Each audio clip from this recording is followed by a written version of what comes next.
everyone. It is Gail here. Sledge, Sweet Lips is not feeling well, so he will not be joining us today, but he should be back tomorrow. Anyhow, so I know you guys seen the title. Why is this still happening?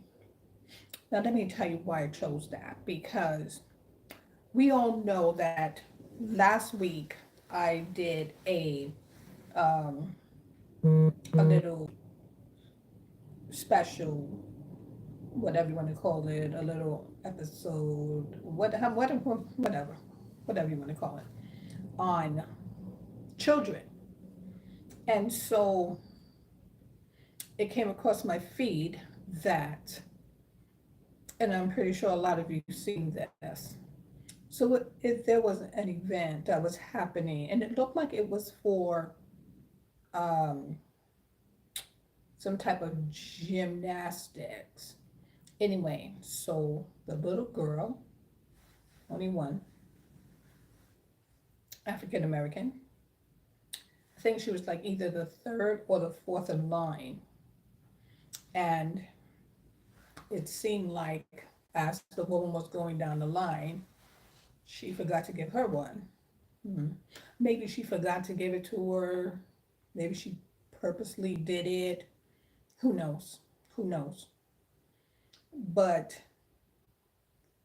this is what I do know.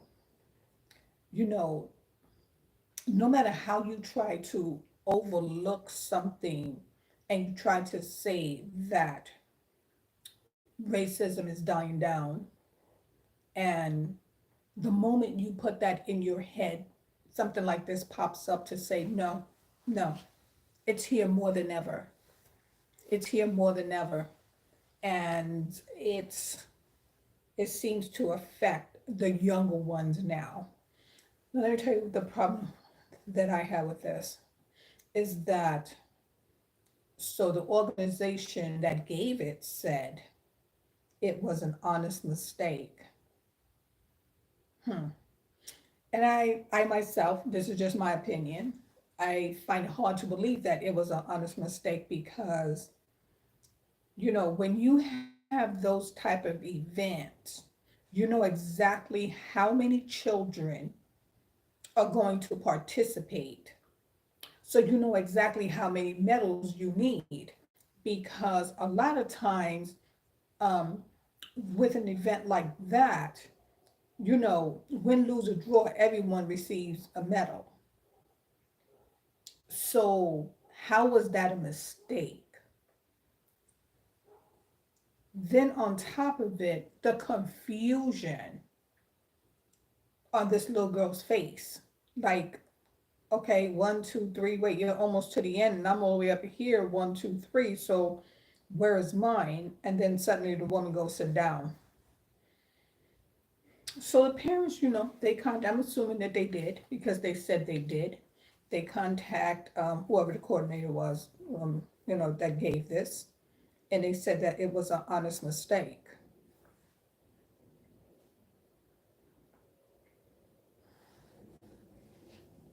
Again, normally with these events, you know how many participants there are, and everyone receives a medal.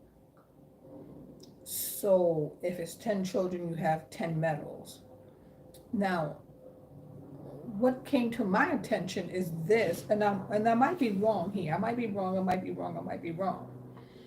But it seemed like to me, by the time she got to the end,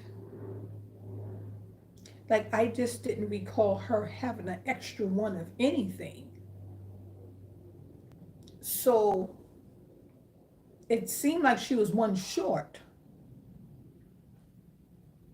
And with her being one short, the one that was not going to get should have been the one on the end because that was the last one. But then you go one, two, skip a few, and keep on counting. To me, that's kind of on the side of intentional. and I'm just entitled to my opinion, so I'm giving it. So that's a problem, you know, and you have to really give it up to the parents because they did not act a fool.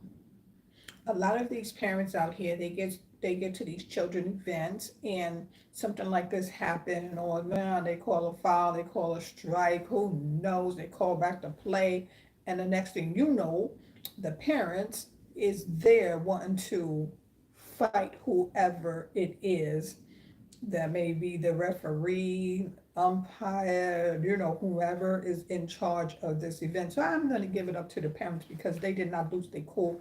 Thank you, thank you, thank you, parents. Good job, because you did not act a plum fool there. But they did contact whoever was in charge, and they gave them that sad excuse about it was a mistake, because that was not a mistake.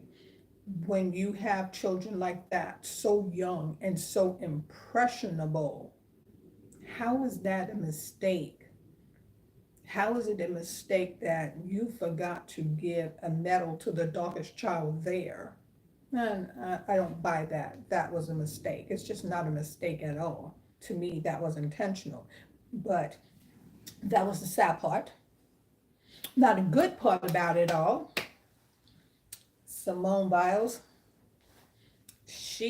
whether it was a letter, a phone call, however it went, kudos to her. She sent an encouraging message to the little girl. And, I thought that was just a wonderful act of kindness. And I don't know, you know, if she's the only one that contacted her, because she's a gymnast herself and she can identify with what the little girl was going through. Maybe it happened to her. I don't know. But let me tell you something.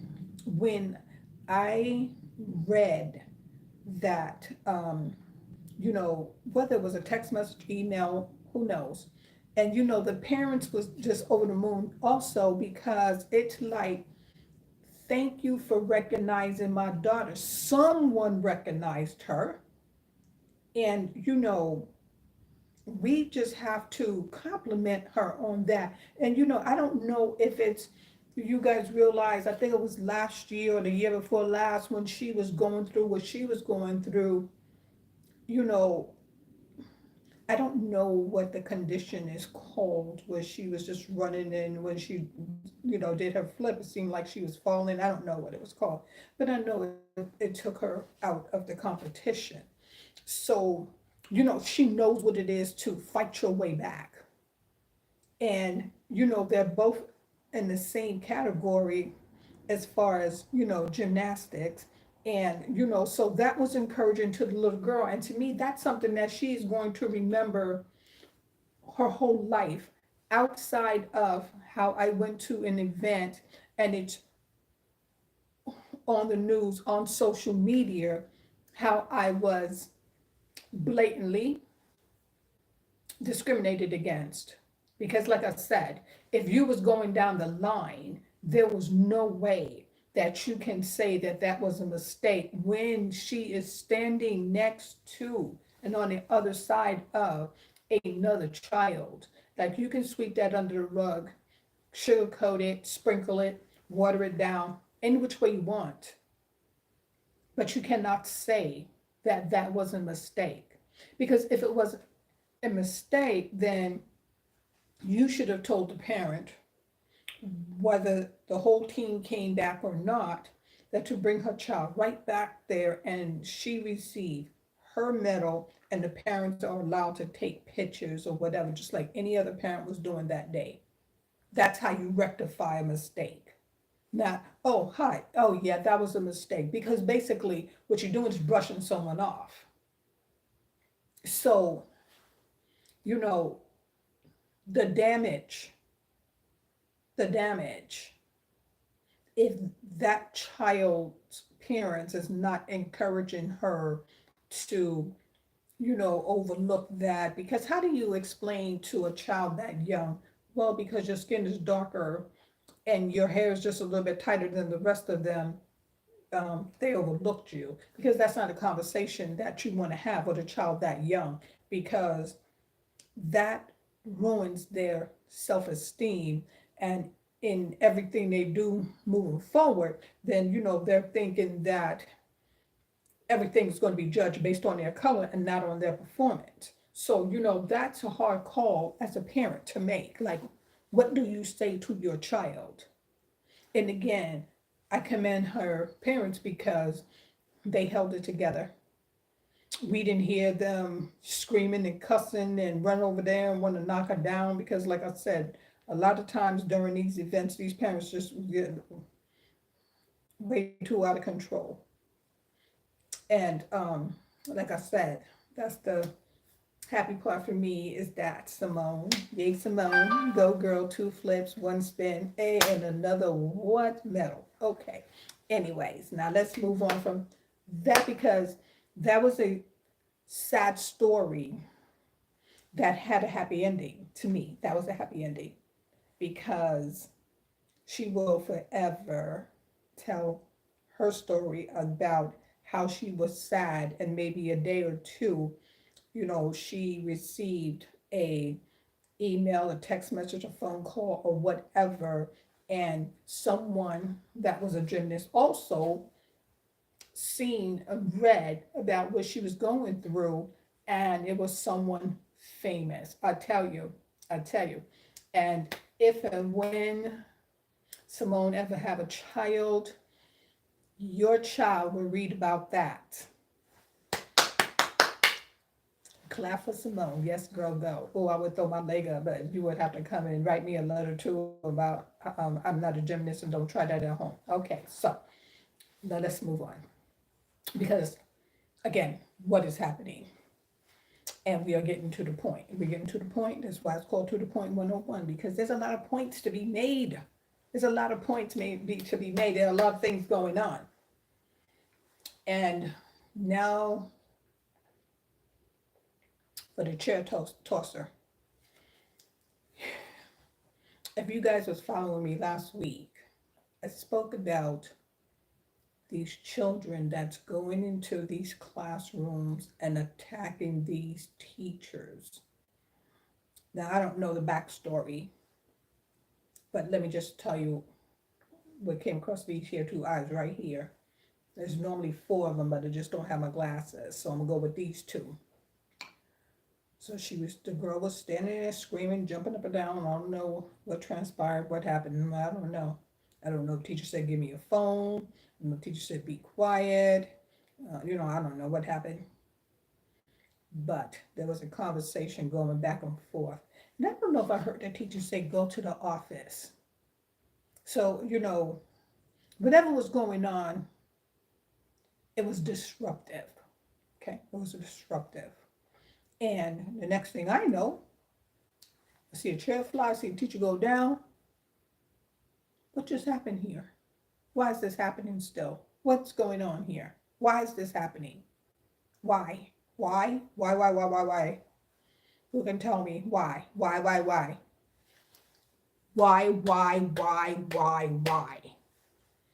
Because for that child to be so brazen,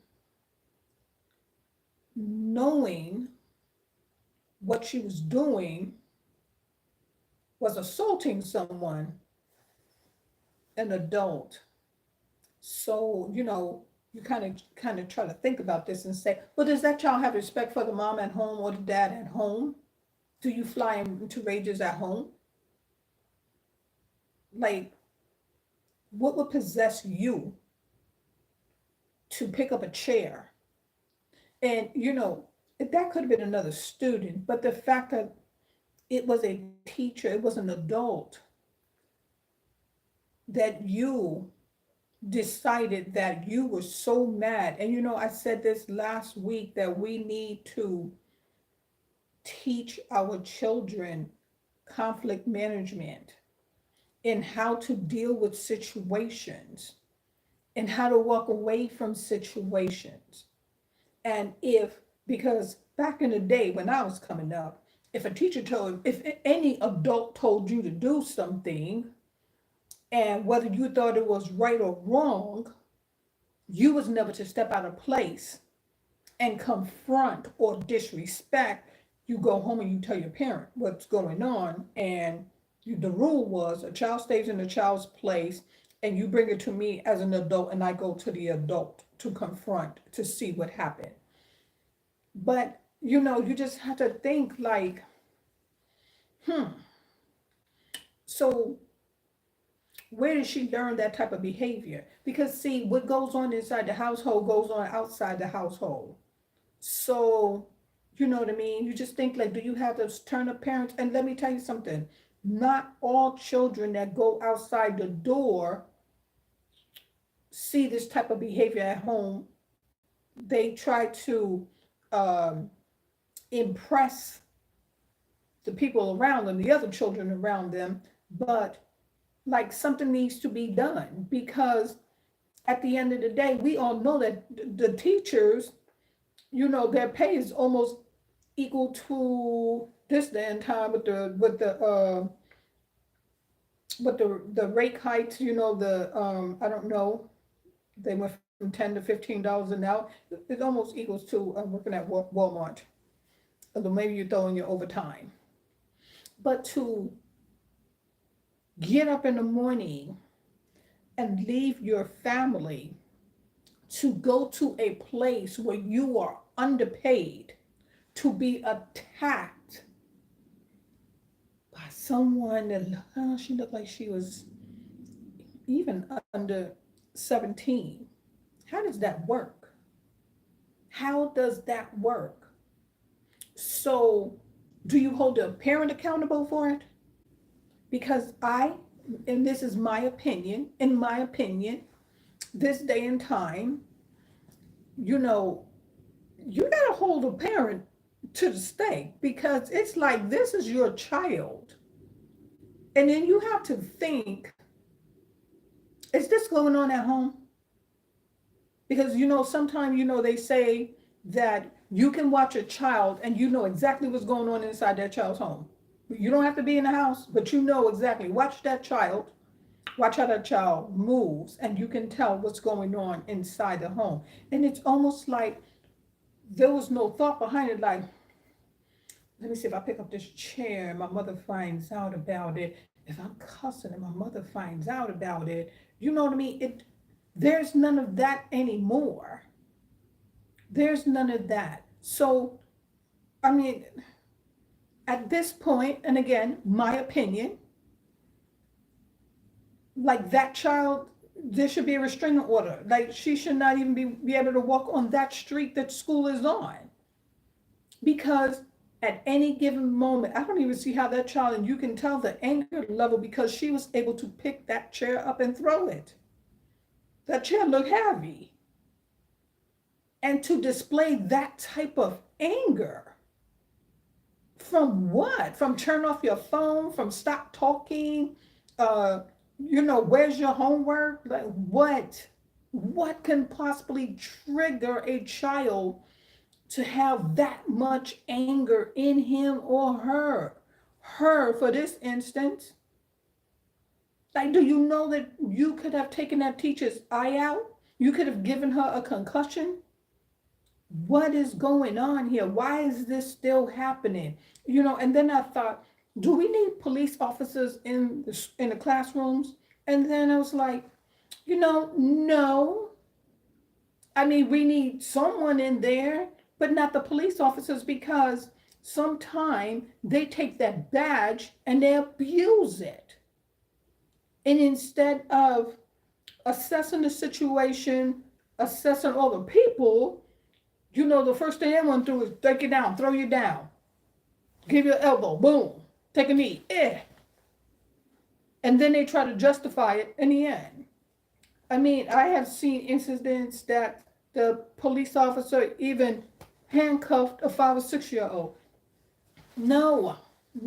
So, that's not going to be the answer. But something needs to be done. Something needs to be done. Something, I don't know what, how, but something needs to be done. Someone needs to be in that classroom to protect the teacher and the child. For certain, the child needs charges pressed, and in my opinion, counseling, anger management. Because anytime to me that you see a child display that type of anger, that child needs to be out of that home and into counseling. So, again, something needs to be done. Now, so I went to the gym, through with the gymnast, now the javelin chair tosser. Now, let me tell you what else came across those feet that was very, very disturbing. Because now, I'm saying what's going on with this child throwing a chair at the teacher. Now let's talk about this. This was very disturbing to my nerve, to my bones, everything. Shake, shake it, shake it, shake it. Yeah, everything. It was moving me, moving me, moving me. Now, there was this incident, and I believe it was Texas, I don't know. Texas or Indiana.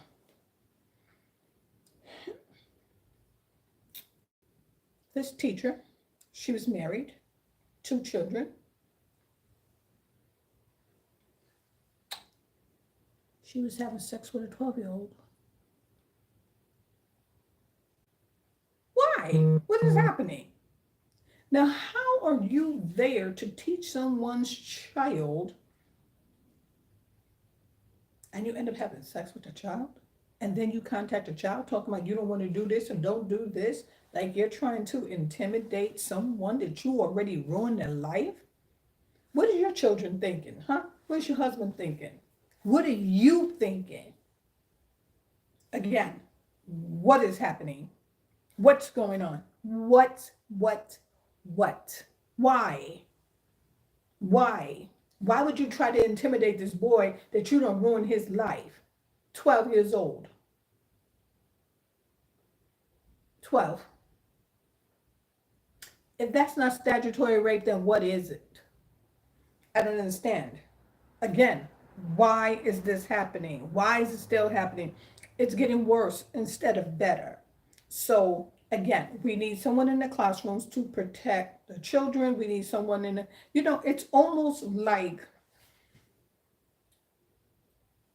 this day and time now, the principal. So your job, because some of these schools have these sad principals that, everybody's just showing up to get a paycheck.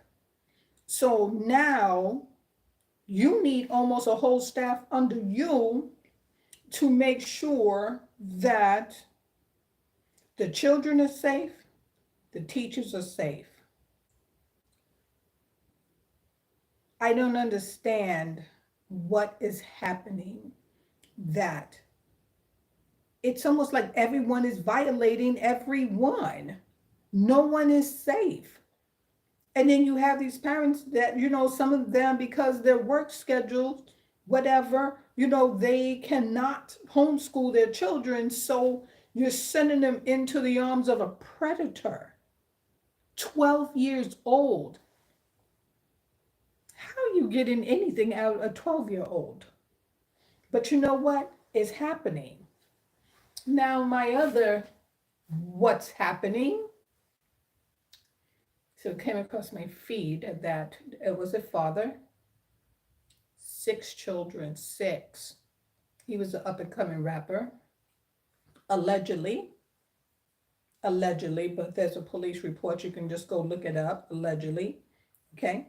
So I have to keep using allegedly because, sometimes when you call these fools out on a mess, they try to come back and say, oh, this one was saying this about me, this one was saying, so I'm going to say allegedly, but go and read about it because you for sure can go online and Google it and find them. Okay, so he was an allegedly this rapper, and he locked his 9-year-old and 11-year-old in a cage, and they had bruises. And the children allegedly said that the father hit him with a frying pan, kicked him, punched him up, boom, boom, boom, boom, boom, boom, boom. And again, last week I did 3 days on how we need to love our children. And suddenly this comes up, and he had a girlfriend or a wife or whatever, and she had a child with him, and she got away, and allegedly it took her, I think they said 6 months before she even called the police and said, this is after she escaped, that he was abusing and beating his children and not taking care of them. But you know what? I did not see where the mother, like, where did the mother come in, where she went, or how did he get 6 kids? And he's in this video with all of this money, money, money, money, drizzling money, but your kids at home starving. Like, again, what is happening? What is going on? And why is it still happening? Why? I just don't understand it. But let me tell you, my thoughts on this is that, you know, I keep saying this over and over and over because the Bible said that in the last days it would be so much chaos. Things would happen that is unheard of, like the children would disrespect their parents. The nation would turn against the nation. We'll see floods and earthquakes and all these things that's never been heard of, right? And so we're right here in the middle of it. And people don't seem to, I'm gonna leave it on my table. People don't seem to take this serious. Okay. And so while we all just sit here and look at all the events that's going on around the world, flooding, climate change, all the things that's going on around us, is the signs of the times. And we need to save our children. We need to save ourselves. And, one day we will be held accountable. And, we get in front of these judges and we're afraid. But the one that's going to judge us the most is the one we should fear the most. We should fear. We should fear the Lord. And no one seems to take it serious. No one's fearing the Lord this day and time. Because if you read Revelations, take heed, be aware, stop moving around, stop moving about like, oh, this is nothing, this is nothing, this is nothing, this is nothing. Oh, this is something. And guess what? It's bigger than you and I. It's bigger than you and I. Because, you look at some of these children, like the chair tosser, and you just think, why would she do that? Because a child should fear their parents. See, we tend to play with this and overlook this fact that, there are demonic spirits that roam around this world that love to cause chaos and disruption and disrespect, strife, everything mixed together. And we think and we look at it like, no, I just don't know why she would do such thing, because the anger in that child, the anger in that parent to take your innocent child and lock that baby in a cage with no food, to kick, to even hit a 9-year-old and 11-year-old with a pot. Tell me, what did that child do to deserve that type of treatment? Like I said, I'll use the word allegedly because this is what the child told the police, and you can look it up. It's not coming out of my mouth. I'm not just sitting here making these things up. I'm telling you exactly what I'm reading, and you can read it too. So allegedly, all of this stuff is going on, and I could say that that's an allegedly. But let me tell you something. For certainty, every single evil person that has done evil, you will answer. You will answer one day. You're going to answer one day to the Most High. That man, call him Jehovah, Yahweh, God, the Most High. Call him what you want, but you will answer. You will be held accountable by someone, and you're going to be held accountable by the person that's the ruler of this world, because you know what, at the end of the day, you don't take God's children and you don't mistreat them. You don't get to do what you want. You don't get to abuse them and think that one day you're not going to be held accountable. So let me tell you something.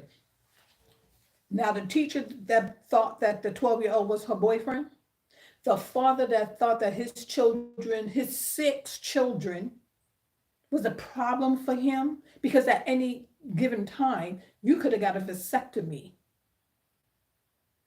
Now, the woman that was sitting there overlooking that poor baby in front of cameras, embarrassing her, demeaning her, you also will be held accountable for your actions. So you all better get down on your knees and you all better pray, regardless of what your sentences should be and can be and will be. You better pray, because guess what? Judgment Day is coming. You will be held accountable. And all I want to say is to the people out there that's dealing with these children on these different levels, make sure you get them some help. Make sure.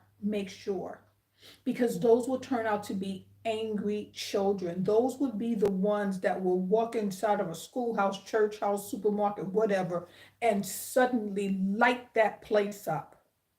Because they're so angry, because they've been abused by people that are supposed to love and protect them.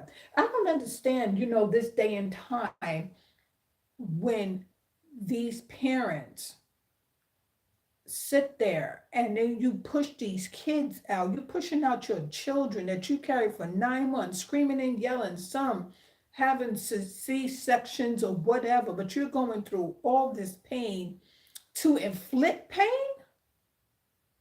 So you had them for what? Again, what is happening? And on top of it all, like, hey, government, stop stepping into people's homes, wrecking them. And let me tell you how because this is my opinion on it. Let me tell you how you wreck them. When you're sitting there, if your parents yell at you, you can call for help. You can ask for help. If they snatch something from you, if you get a scratch, abuse is abuse. Parenting is parenting. Okay? So don't mix the two, and then don't sit there and say to a parent, oh, well, your child said, especially if it's a lie. Basically, you have stripped that parent of their rights and now they're afraid. And then, here you are coming back to them saying your children is out of control. But when you called the first time and said that your child was there cussing the teacher out or whatever, and you smacked that child in the mouth, next thing you know, you being held for child abuse. It's been going on for a long time that these parents are being stripped of their rights. Like, you are afraid to discipline your child. But let me tell you something. Discipline does not mean that you punch your child in the face. Discipline does not mean that you take a hammer or a pot and start hitting on your child. Those are the things you do to strangers on the street that's attacking you. But each and every time you turn around, you have these teenagers. Oh my goodness, I think it was in Philadelphia, where these young kids breaking into an Apple store, looting the stores. Parents, if you know and you've seen your child, take them to jail. Go turn them over. Because let me tell you something. It starts at home. So the government will come in and they're going to charge you anyway. And they're going to sit up there and you lose your car, lose your house trying to get a lawyer. So you take them right back to them and say, okay, you know what? So, they told you I smacked them in the mouth. And so you told me I was wrong. And so now they're out here breaking into stores. So let me tell you something. I'm still wrong. And here they go. Here they go. Again, what is happening? What is happening? What is going on is wrong. It is not right. And we need to try to come together to find a way to fix it because we are losing our children. We are losing our children. And I'm going to end saying the same thing I said last week. Anytime you lay down and take the pleasure of making a child, you owe that child because that child did not ask to be here. That child did not say, oh, pick me, pick me, pick me. I want to go home with you. The only ones that's saying that are the ones that looking for an adoption, okay? And even then, when you decide that you're going to go into an adoption center to adopt that child, it's up to you to make sure that that child has a happy childhood. You owe it to him. You picked him. You went in there. You signed those papers. Stop abusing these children because they're turning out to become angry adults. They are angry because all their lives they have been giving the worst end of the stick and they're abused. They're being abused by people that said that they love them. If you take the time to carry somebody for 9 months, push them out, and then all of a sudden, some of them don't even make it to 5 before the abuse starts, then you are wrong. And again, you will be held accountable. So you better start asking for forgiveness, okay? Okay? Because you think, oh, I went to jail and I paid the price. No, you ain't paid the price. Because until you change your wicked ways and ask for forgiveness for the one that's counting the most, like I said, you can call him Yahweh, you can call him Jehovah, you can call him God, you can call him Most High. He will judge you. He will judge you. And until you go to him and ask for forgiveness, and you confront that judge, that means nothing. It means absolutely nothing, okay? And until you go to that child that you abuse and apologize to that child, your life will still be in circles. You will run in circles. You will run around like a chicken with your head cut off. Because you know what? At the end of the day, again, no child has to be here. So no child should be abused. Okay? So this is Gail. We're to the point. I made my point. Let's talk about it. I done spoke about it. This is my opinion. And again, stop abusing these children. Okay? So you enjoy yourself and think about what I said.